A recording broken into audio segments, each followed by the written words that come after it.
તો સુરતમાં 3 શંકાસ્પદ બાળકોના મોત થયા છે। સમાચાર સામે આવી રહ્યા છે। શંકાસ્પદ રીતે બાળકોના મોત થયા છે। તો બાળકીના મોત થતા ચકચાર મચી સચિન જીઆઈડીસી સ્થિત પાલી ગામનો બનાવ સામે આવ્યો છે। તો ફૂડ પોઈઝનિંગના કારણે મોત થયાની આશંકા વ્યક્ત કરાઈ છે। આઈસ્ક્રીમ કોન ખાધા બાદ અચાનક તબિયત લથડી તમામ બાળકોને ઉલટી શરૂ થઈ હતી અને તાત્કાલિક તેઓને હોસ્પિટલ લઈ જવામાં આવ્યા। જોતાજોતમાં બાળકોના એક બાદ એક મોત થયા। તો સચિન જીઆઈડીસી પોલીસે તપાસ હાથ ધરી છે।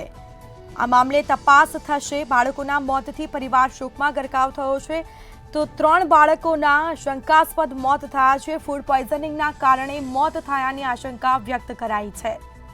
આ મામલે આરોગ્ય વિભાગે તપાસ હાથ ધરી છે। આઈસ્ક્રીમ કોન ખાધા બાદ અચાનક 3 બાળકોની તબિયત લથડી હતી। એકાએક જોતામાં 3 બાળકોના મોત થયા। સચિન જીઆઈડીસી પોલીસે સમગ્ર મામલે તપાસ હાથ ધરી છે। તો સુરતમાં 3 બાળકીના શંકાસ્પદ રીતે મોત થયા, જેમાં સચિન જીઆઈડીસી સ્થિત પાલી ગામનો બનાવ સામે આવ્યો છે।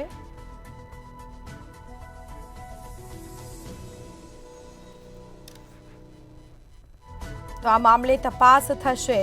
મોતનું સાચું કારણ પીએમ રિપોર્ટ આવ્યા બાદ જ ખબર પડશે। राम प्रवेश में लड़की का क्या नाम है? दुर्गा देवी, दुर्गा कुमारी। कितने साल का है? ये 8-10 साल मोटी मोटी 10 साल की मोटी। 12 साल। क्या घटना बना उसके साथ पूरा? कैसे ऐसे हुआ? वो तो बोलते रहे जब धुआं लग गया खेल कूद रहे थे, अब पता नहीं धुआं लगा कि कैसे भगवान जाने कुदरती ऊपर वाला। अब हम लोग आए तो हम लोग खुद बेचैन हो गए, तो हम लोग जाकर दवाई भी करवाए, नस में सुगर दिया, दवाई दिया तो ये आराम हो गया, उसको आराम ही नहीं हो रहा। कहाँ पे तापनी कर रहे थे और आग कौन लगाया? अब वो हम लोग नहीं देख पाए। हम कैसे बोले, हम तो ध्यान दे थे। तापनी कहाँ पे कर रहे थे? आपका नाम क्या है? मंजू देवी। लड़की का नाम क्या और कौन लगती है आपको? मेरा भतीजी लगेगा। कैसे बना उसका पूरा घटना, कैसे हुआ ऐसे? ये सब घटना हुआ सर, वो रूम पर तो क्या हुआ, 10 हुआ तो हम लोग तो नहीं देखा। एम्बुलेंस चला गया, बैठ गया एम्बुलेंस में, तो हम लोग का मालूम गया तो आया, तो एम्बुलेंस में बैठ के चला आया। आया तो ले गया वो हॉस्पिटल में, क्या देनी छोटा हॉस्पिटल में, बरौनी हॉस्पिटल में ले गया। वहाँ पर ले गया तो डॉक्टर वहाँ पर बोतल चढ़ाया, जब बच्चे के जगा के दिखाया तो बोला बच्चा खाली ताक रहे थे, बोल नहीं रहे थे।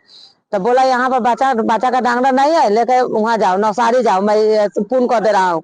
तो फोन कर एम्बुलेंस भेज दिया, लेके नवसारी लेके चला गया हम लोग। વધુ વિગતો સાથે સંવાદદાતા રાબિયા સાલે ફોનલાઈન પર જોડાયા છે। જી, સુરતમાં 3 બાળકીના શંકાસ્પદ રીતે મોત થયા છે। આરોગ્ય વિભાગે કોઈ તપાસ હાથ ધરી છે કે કેમ? હાલમાં તો એટલું જ જાણવા મળ્યું છે કે પોલીસ તપાસ કરી રહી છે। આરોગ્ય વિભાગ 100% દોડતું થયું છે, કારણ કે સુરતમાં કોઈ નાની ઘટના નથી। 3 જેટલી બાળકોના જે શંકાસ્પદ મોત સામે આવી રહ્યા છે। જે સચિન વિસ્તારની ઘટના છે, આ સચિન વિસ્તારની અંદર સ્લમ જે વિસ્તાર છે, ત્યાં જે શ્રમિકો રહેતા હોય છે તેમની બાળકીઓની આ ઘટના સામે આવી રહી છે।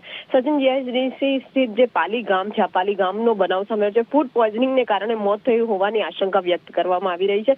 આઈસ્ક્રીમનો કોન ખાધા બાદ બાળકોની તબિયત લથડી હતી એવું પણ કહેવામાં આવી રહ્યું છે। તમામ બાળકોને ઉલટી થઈ હતી।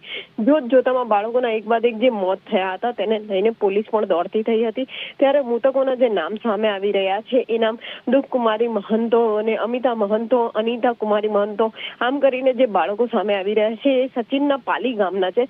જો કે 5 જેટલી જે બાળકીઓ હતી એ તાપણું કરી રહી હતી। આઈસ્ક્રીમ ખાધા બાદ, તાપણું કર્યા બાદ ક્યાંક મોંમાંથી ધુમાડો જતા તેમને ઉલટીઓ થવા લાગી હતી એવું નજરે જોનાર જે છે તેમનું કહેવું હતું। ત્યારે ઉલટી થયા બાદ બાળકીઓ બેભાન પણ થઈ ગઈ હતી।